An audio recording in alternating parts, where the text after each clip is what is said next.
What would you do if you woke up in a hospital, unable to remember your own life, and the only person waiting beside your bed was the woman you had once lost forever? She wasn't your wife anymore. She didn't owe you anything. Yet she never left your side, proving that sometimes the deepest love survives even the greatest heartbreak. This emotional story will remind you that kindness, forgiveness, and second chances can change everything. Before we begin, please take a moment to subscribe to Soulful Kindness Stories, like this video, share it with someone who believes in true love, and leave a comment telling us, do you think broken hearts can really find their way back to each other?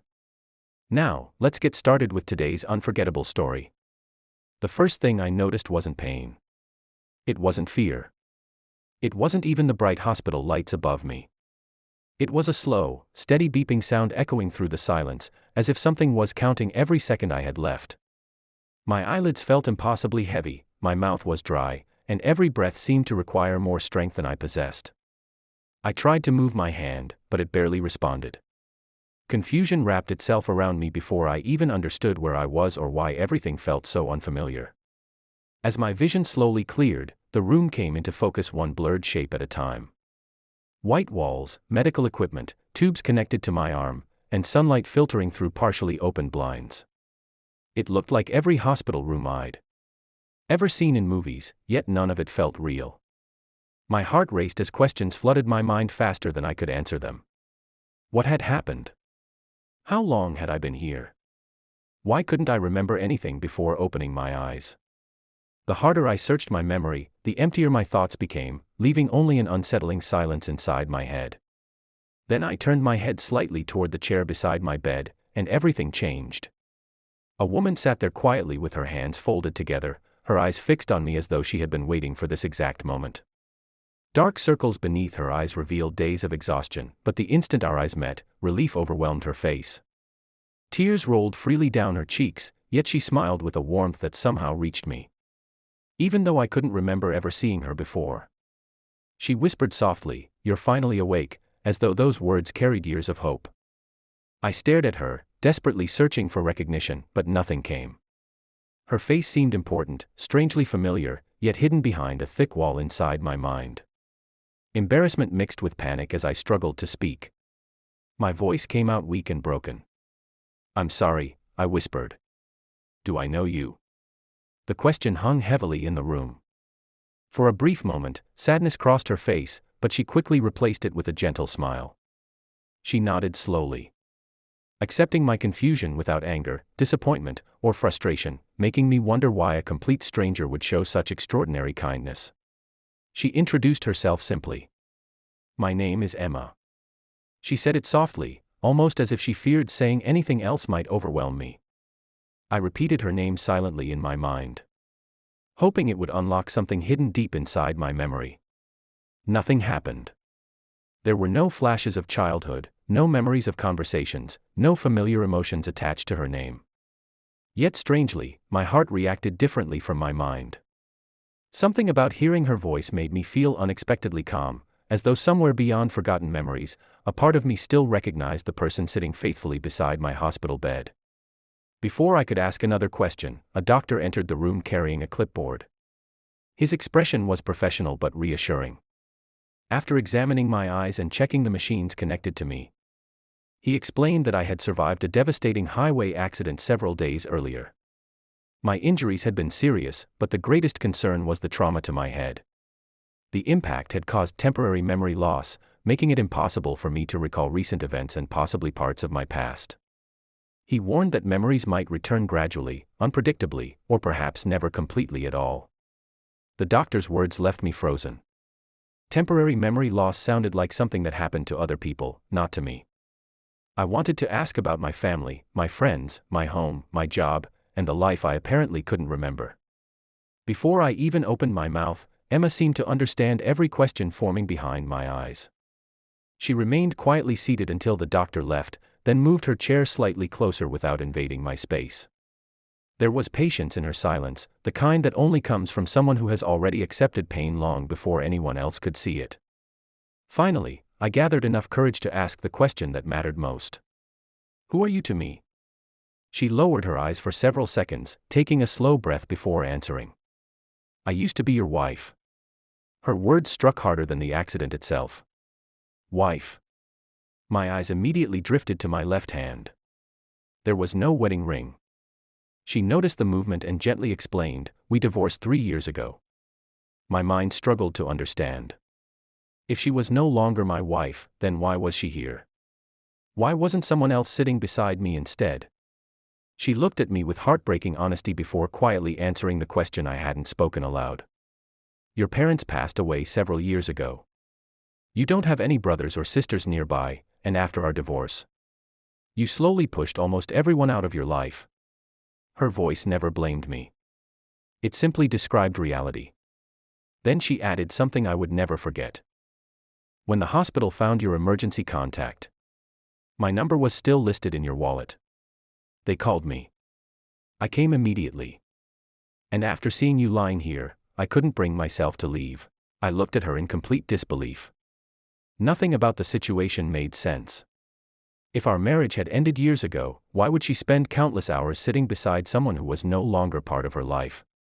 I searched her face for resentment, regret, or even obligation, but found none. Instead, there was only quiet compassion. She wasn't there because anyone expected her to be. She wasn't there because of guilt. She was there because, despite everything that had happened between us, she simply couldn't walk away when I needed someone the most.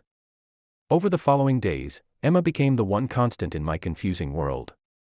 Every morning she arrived before visiting hours officially began, carrying fresh coffee for herself and a small notebook filled with details about my life. She never forced memories upon me. Instead, she patiently answered every question I asked, no matter how many times I repeated it. She told me about the little apartment where we had started our marriage, the stray dog we rescued together, and the countless road trips where we got hopelessly lost but somehow laughed our way back home. Listening to her felt like reading the missing chapters of my own life. One afternoon, an elderly nurse stopped by while Emma had stepped out to make a phone call. She smiled knowingly before adjusting my blanket. "Do you know," she said softly, "that woman has barely gone home since you arrived. She sat beside your bed every single day while you were unconscious. Sometimes she held your hand and talked to you for hours, believing that somewhere inside you could still hear her." I asked what she talked about. The nurse laughed gently. "Mostly happy memories. She never once complained about you. Not even once." That night I couldn't sleep. My mind kept replaying the nurse's words. What kind of person chooses kindness after heartbreak? What kind of love survives years of separation without demanding anything in return? The following morning, as Emma quietly read a newspaper beside my bed, music from a volunteer pianist drifted through the hospital corridor. The melody was soft and familiar. Suddenly, something shifted inside me. Images flashed through my mind like fragments of an old film. Emma dancing barefoot in our tiny kitchen. The smell of cinnamon rolls baking on a rainy Sunday. Her laughter filling every corner of our home. I sat upright, breathing heavily as the memories disappeared almost as quickly as they had arrived. Emma immediately rushed toward me, worried that something was wrong. I looked into her eyes and whispered, "You always danced while cooking." She froze. Tears instantly filled her eyes before a smile slowly spread across her face. "You remembered," she whispered. It was only one memory, but for both of us, it felt like the beginning of something impossible. From that day forward, more memories returned, not in order, but in scattered moments that slowly stitched together pieces of the life I had forgotten. Not every memory was beautiful. One afternoon I suddenly remembered our final anniversary together. Emma had prepared dinner, decorated the table, and waited for hours while I stayed late at another business meeting, convinced work mattered more than promises. By the time I came home, disappointment had already turned into anger. We argued. Harsh words replaced honest conversations. Pride became louder than love. Looking at Emma through tears, I whispered, "I destroyed us." She gently shook her head. "No," she replied. We both stopped listening. We fought each other instead of fighting the problems together. Weeks later I was finally discharged from the hospital. Emma drove me back to my apartment. Walking inside felt strangely unsettling. Dust covered the furniture. The refrigerator was almost empty. The rooms echoed with loneliness. Without saying a word, Emma rolled up her sleeves and began cleaning the apartment. She filled the kitchen with the comforting smell of homemade soup, exactly as she used to years earlier. As I watched her move around the kitchen, another memory surfaced. I remembered hugging her from behind while she cooked and telling her, "No matter where life takes us, your cooking will always feel like home." Without thinking, I repeated those exact words aloud. She stopped stirring the soup and slowly turned toward me. Tears rolled down her cheeks again, but this time they carried hope instead of sadness. Over the following months, we didn't rush into rebuilding what we had lost.